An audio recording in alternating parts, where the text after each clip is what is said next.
I'm going to tell you something that will shake you to your core. My name is Courtney Fields, I'm 42 years old, and I died for 18 minutes on September 15, 2023. During those 18 minutes, Jesus Christ himself literally showed me the exact timeline of what must happen in Israel before his second coming. And when you hear what he showed me, you'll watch the news with different eyes. I was a Bible study teacher at my local church in Texas. But before we start, please let me know where you're listening from. It will be nice to feel closer, even if we're physically apart. Also, don't forget to like and comment on what you thought about this near-death experience testimony. Let's have a fair and open discussion so we can learn from each other on this channel. Enjoy listening. On that September morning, I was teaching a women's Bible study about end times prophecy when suddenly I collapsed after feeling a crushing pain in my chest. The paramedics said I had a massive heart attack, what they call a widowmaker. My heart stopped beating for 18 minutes, but during those 18 minutes, I wasn't in that room anymore. I found myself standing in the most beautiful place I had ever seen. It wasn't like the stereotypical bright light and tunnel people talk about. I was in what looked like a vast library with scrolls and books everywhere, but the atmosphere was filled with this incredible sense of peace and love. That's when I saw him. Jesus was standing there, and I knew immediately who he was. Not because he looked like the paintings in church, but because his presence was unmistakable. The love radiating from him was overwhelming. He smiled at me and said, "Courtney, I have something important to show you. The time is shorter than most people realize." He gestured toward what appeared to be a wall that suddenly transformed into like a massive window or screen. "I'm going to show you what must happen in Israel before I return," he said. "These signs are already beginning to unfold, and my people need to understand the timeline." I was confused. I asked him, "Lord, why me? I'm just a Bible study teacher from Texas." He smiled again. "Because you'll tell others.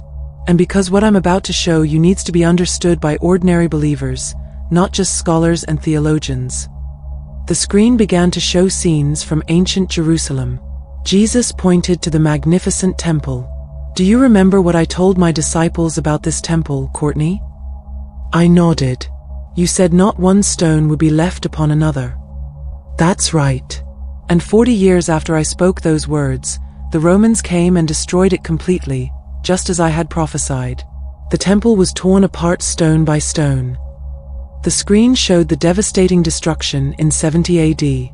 "But here's what most people miss," Jesus continued. "That destruction was necessary for the timeline to begin. The temple had to be destroyed so that my people would be scattered across the nations, just as the prophets foretold. And then, in the last days, both the people and the temple would return." He showed me modern Israel. This is sign number 1 in the prophetic timeline, the destruction of the temple and the promise of its rebuilding. The temple that was destroyed will be rebuilt, Courtney. It must be rebuilt for the final signs to unfold. The screen shifted to show Jewish people scattered across the globe, in Europe, America, Africa, everywhere. For nearly 2,000 years, my chosen people had no land, no government, no army. They were scattered among the nations exactly as I had prophesied through Moses and the prophets. Jesus quoted Deuteronomy 30 verses 3-4, "Then the Lord your God will restore your fortunes and have compassion on you and gather you again from all the nations where he scattered you. Even if you have been banished to the most distant land under the heavens, from there the Lord your God will gather you and bring you back." But look what happened next, he said, and the screen showed the events of May 14, 1948. Israel became a nation again. In one day, just as Isaiah prophesied in chapter 66, verse 8, "Who has ever heard of such things? Who has ever seen such things? Can a country be born in a day or a nation be brought forth in a moment?"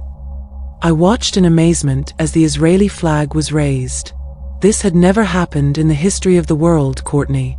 Never had a people been scattered for almost 2 millennia and then returned to their homeland to establish their nation again. This was a supernatural event that set the stage for everything else that must happen. Jesus looked at me intently. "This is sign number 2, and it had to happen for all the other signs to be possible. Without Israel as a nation, the prophecies about the end times could not be fulfilled. But there was still one more step needed, Jesus continued. The screen showed the Six-Day War of 1967. Many of the final signs required Jerusalem to be under Jewish control. In 1948, Israel controlled only half of Jerusalem, but in 1967, they took control of the entire city. I watched as Israeli soldiers reached the Western Wall for the first time in 2,000 years. This was sign number 3, Jerusalem fully under Jewish control. Now the stage was set for the temple to be rebuilt and for the final signs to begin unfolding. Jesus turned to me. Courtney, many of my people don't realize how significant this moment was. For the first time since the Romans destroyed the temple, the Jewish people had control of the Temple Mount. This opened the door for everything else that must happen. The screen showed modern-day Israel, and I could see Jewish people working on various religious artifacts. Right now, as you're experiencing this vision, sign number 4 is happening. The preparations for the third temple are underway. Jesus showed me a massive golden menorah. This menorah was crafted according to the exact specifications I gave to Moses in Exodus 25. They have recreated the temple vessels, trained the priests, and are even breeding red heifers for the temple ceremonies, just as Numbers 19 requires. But Lord, I asked, why haven't they built the temple yet if they control Jerusalem? Politics and the fear of war, he replied. The Temple Mount currently has the Dome of the Rock and Al-Aqsa Mosque on it. The Israeli government knows that removing those structures would start World War III. So they wait. But the temple will be built, Courtney. It must be built for sign number 13 to take place. He showed me Jewish people studying temple rituals and crafters working on temple vessels. The preparations are nearly complete. Everything is ready. When the time comes, the temple will be built quickly. Jesus then showed me current events, the war that had started on October 7th when Hamas attacked Israel. What you're seeing in your time is leading to sign number 5. Israel must enter a period of peace where they feel so secure that they don't even need walls to protect themselves. He quoted Ezekiel 38 verse 11, "You will say, I will invade a land of unwalled villages. I will attack a peaceful and unsuspecting people, all of them living without walls and without gates and bars." But Lord, I said, Israel has never been more secure. They have walls, the Iron Dome, one of the strongest militaries in the world. Jesus nodded. That's exactly the point, Courtney. Something must happen to make them feel so secure that they let their guard down. The current conflict you're witnessing is part of what leads to that security. When Israel defeats their current enemies so decisively that they believe they're finally safe, that's when they'll be most vulnerable to what comes next. The screen shifted to show a map of the Middle East, with arrows pointing toward Israel from multiple directions. This brings us to signs 6, 7, and 8, the great battle that Ezekiel prophesied about in chapters 38 and 39. Jesus pointed to different countries. Iran, which was ancient Persia, will join with Libya, Sudan, Turkey, and Russia to attack Israel. These 5 nations will form an alliance against Israel. But why these nations specifically? Look at the current political situation, Courtney. Iran already hates Israel. Libya and Sudan are unstable and could be easily influenced. Turkey, once an ally of Israel, has grown increasingly hostile. And Russia. Russia will be drawn in for economic and political reasons, though they won't want to be there initially. The screen showed Ezekiel 38 verse 4, "I will turn you around, put hooks in your jaws and bring you out with your whole army." You see, Courtney, God will have to coerce Russia into this battle. They won't want to come, but circumstances will force their hand. Economic collapse, political pressure, or other factors will pull them into this conflict against their better judgment. Jesus then showed me the most incredible battle scene I had ever witnessed. These 5 nations will come against Israel with armies so massive that Ezekiel says they'll cover the land like a cloud. They'll cross the Syrian border into the Golan Heights, believing they'll finally destroy Israel once and for all. But here's what they don't expect, Jesus said. God himself will intervene, watch. The screen showed a massive earthquake. First, the largest earthquake in Israel's history will shake the land. Then something miraculous will happen. The weapons of these armies will malfunction and explode on themselves. The confusion will be so great that these armies will start fighting each other instead of Israel. I watched in amazement as the screen showed armies turning on each other. But that's not all, Jesus continued. God will send fire and hailstones from heaven, just like he did to Sodom and Gomorrah. He quoted Ezekiel 38 verse 22, I will execute judgment on him with plague and bloodshed. I will pour down torrents of rain, hailstones and burning sulfur on him and on his troops and on the many nations with him. This battle will be unlike anything the world has ever seen, Courtney. It will be clearly supernatural. Everyone will know that God defended Israel. But here's what many people miss, Jesus said as the screen showed other nations around the world. Notice who doesn't come to help Israel in this battle. The United States, Britain, other traditional allies of Israel, they're either unable or unwilling to help. I was shocked. Why wouldn't America help Israel? Jesus showed me scenes of internal conflict and chaos. By this time, the nations that once supported Israel will be dealing with their own overwhelming problems. America will be so consumed with internal conflicts, economic collapse, or other crises that they won't be able to help Israel even if they wanted to. This is sign number 7, the silence of Israel's former allies. God will make it clear that he alone is Israel's defender. Then Jesus showed me something even more disturbing. And here's sign number 8. After this supernatural victory, God will send judgment on the nations that remained silent. Fire will fall on the coastlands. That's a biblical term for distant nations. He quoted Ezekiel 39 verse 6, I will send fire on Magog and on those who live in safety in the coastlands, and they will know that I am the Lord. This could be supernatural fire from heaven, or it could be nuclear warfare that God allows to happen as judgment. Either way, this will be worse than any world war in history. Jesus then showed me a man I didn't recognize, but something about him made me feel uneasy. After this devastating war, the world will be desperate for peace. That's when this man will rise to power. Who is he?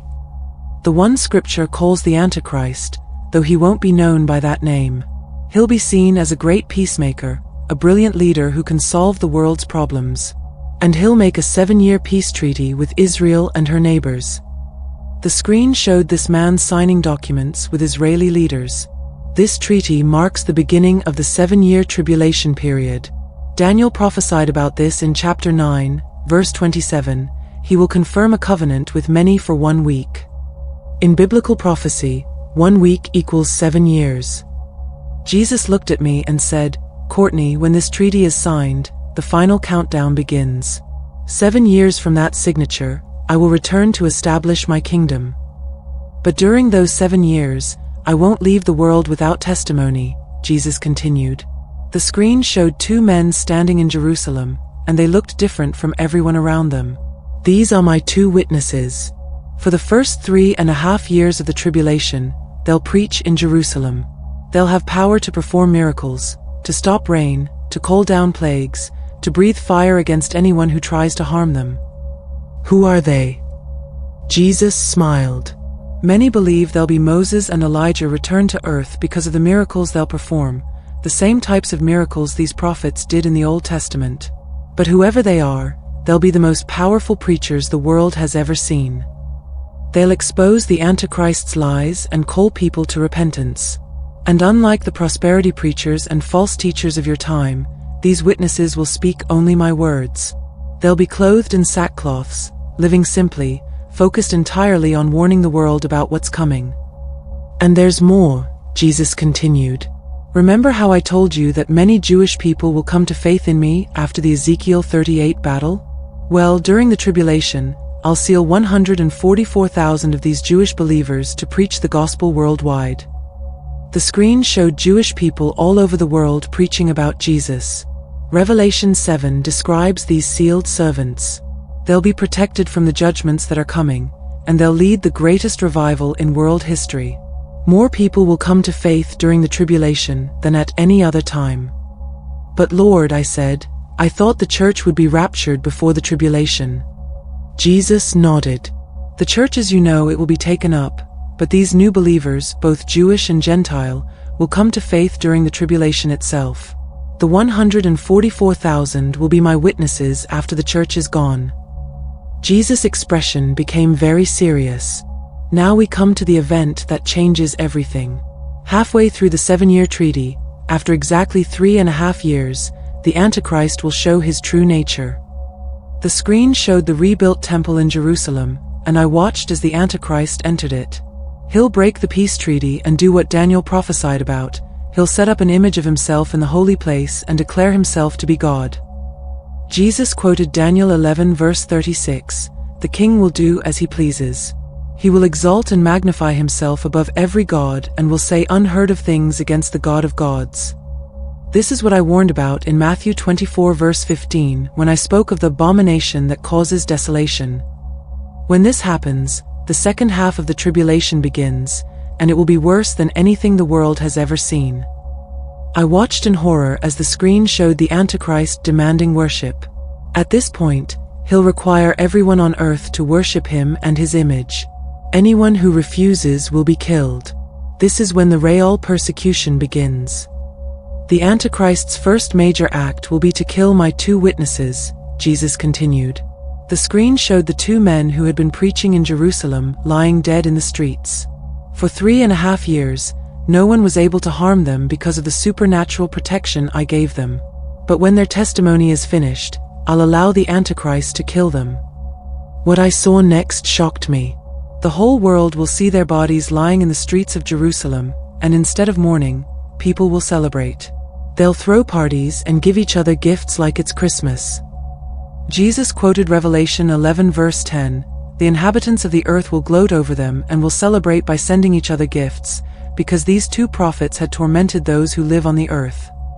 You see, Courtney, even before television and the internet existed, I prophesied that the whole world would see their deaths.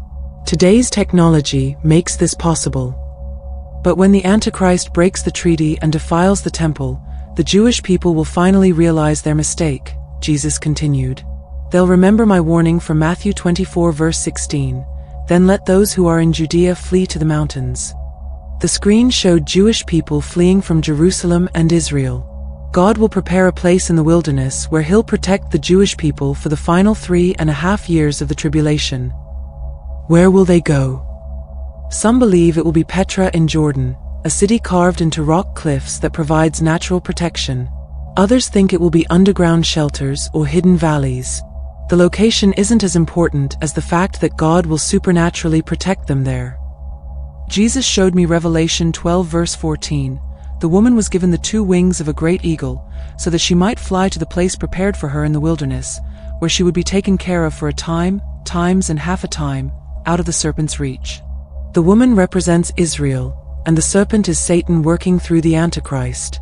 For exactly 3.5 years, God will protect the Jewish people in this wilderness refuge. But then something incredible happens, Jesus said. Remember those 2 witnesses whose deaths the world celebrated?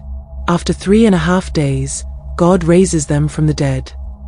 The screen showed the 2 men suddenly standing up, alive again. The whole world will be watching, every news network, every social media platform, everyone will see this miracle happen live. But that's not all, Jesus continued. I'll call them up to heaven right in front of their enemies. I watched as the 2 witnesses ascended into the sky while the world watched in shock. Then a great earthquake will hit Jerusalem, killing 7,000 people and destroying 1/10 of the city. Many who see this will finally turn to God in fear. Jesus quoted Revelation 11 verse 13. At that very hour there was a severe earthquake and 1/10 of the city collapsed. 7,000 people were killed in the earthquake, and the survivors were terrified and gave glory to the God of heaven. The final 3.5 years will be the worst time in human history, Jesus said. I spoke about this period in Matthew 24 verse 21, "For then there will be great distress, unequaled from the beginning of the world until now, and never to be equaled again."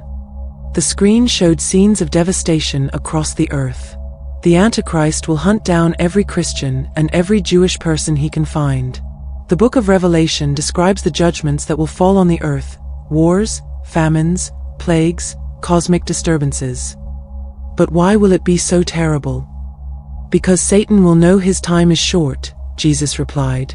He'll be furious that he couldn't destroy the Jewish people in the wilderness, so he'll pour out his wrath on everyone else. And I'll pour out my wrath on a world that has rejected me and chosen to worship the Antichrist instead. This is when the 7 bold judgments of Revelation 16 will be poured out: painful sores, seas turning to blood, rivers becoming blood, scorching heat from the sun, darkness, and finally the greatest earthquake in history. But then, Jesus said, and his face lit up with joy, I return. The screen showed the Mount of Olives, the same place where Jesus had ascended to heaven after his resurrection. I'll return to the exact spot where I left, the Mount of Olives in Jerusalem. Zechariah prophesied about this in chapter 14, verse 4. On that day his feet will stand on the Mount of Olives, east of Jerusalem, and the Mount of Olives will be split in two from east to west, forming a great valley. When my foot touches that mountain, it will split in half, creating a great valley. Then I'll destroy the Antichrist and his armies at the Battle of Armageddon. The screen showed Jesus leading the armies of heaven against the forces of evil. The Antichrist and the false prophet will be thrown alive into the lake of fire. Satan will be bound for 1,000 years. And I'll establish my kingdom on earth with Jerusalem as the capital. For 1,000 years, I'll rule from David's throne in Jerusalem. There will be perfect peace, perfect justice, perfect righteousness. The wolf will lie down with the lamb, and swords will be beaten into plowshares. And after the 1,000 years, Satan will be released for a short time for one final rebellion, but it will be quickly crushed. Then I'll create a new heaven and a new earth, and the new Jerusalem will come down from heaven. Eternity will begin, and there will be no more death, no more crying, no more pain. Jesus turned to face me directly. Courtney, I've shown you these things because the time is short. The signs are already beginning to unfold. Israel is back in the land. Jerusalem is under Jewish control. The temple preparations are nearly complete. The war that will lead to Israel's false peace is already beginning in your time. The alliance of nations that will attack Israel is already forming. Russia, Iran, Turkey, Libya, Sudan, they're all moving into position. But here's what I want you to understand. These events must happen. They're not tragedies to be prevented, they're prophecies to be fulfilled. Every detail I've shown you is written in my word and must come to pass. Jesus quoted Matthew 24 verse 6, "You will hear of wars and rumors of wars, but see to it that you are not alarmed. Such things must happen, but the end is still to come." The question isn't whether these things will happen, they will. The question is, are you ready? Are my people ready? What should we do? First, understand that I keep my promises. Just as I kept my promise to scatter Israel among the nations, I kept my promise to bring them back. Just as I kept my promise to destroy the temple, I'll keep my promise to rebuild it. And just as I kept my promise to come the first time, I'll keep my promise to return. Second, don't be afraid of these events. For those who know me, these are not signs of doom but signs of hope. Every fulfilled prophecy brings us closer to the day when I'll rule in righteousness and peace. Third, share what you've learned. Many of my people are asleep. They see the signs but don't understand their significance. They need to wake up and prepare. Fourth, focus on what matters most, bringing people to me. The harvest is great, but the workers are few. In the time you have left, be about my Father's business. And finally, look up. When you see these things beginning to happen, know that your redemption is drawing near. Jesus looked at me and said, "It's time for you to go back, Courtney. You have work to do." Suddenly, I felt like I was being pulled backward, and then I was gasping for air in the hospital room. The doctors were amazed. I had been gone for 18 minutes, but I came back with no brain damage, no heart damage, nothing. It was medically impossible. But I knew it was possible because I had been with the Creator of all things, and He had more work for me to do. That was months ago, and every day since then, I've watched the news with different eyes. I see the signs Jesus showed me beginning to unfold. The war in Israel, the alliance of nations forming against her, the preparations for the temple, the growing hostility of former allies. Most Christians are either completely unaware of these prophetic developments, or they've been taught that none of this matters because they'll be raptured before any of it happens. But Jesus made it clear to me that we need to understand these signs because they tell us how close we are to His return. We're not just living in the end times, we're living in the very end of the end times. The final countdown has begun, and most people don't even realize it. The question isn't whether you believe my experience was real, though I know it was more real than anything I've ever experienced. The question is, what are you going to do with this information? The King is coming. Will you be ready to meet him?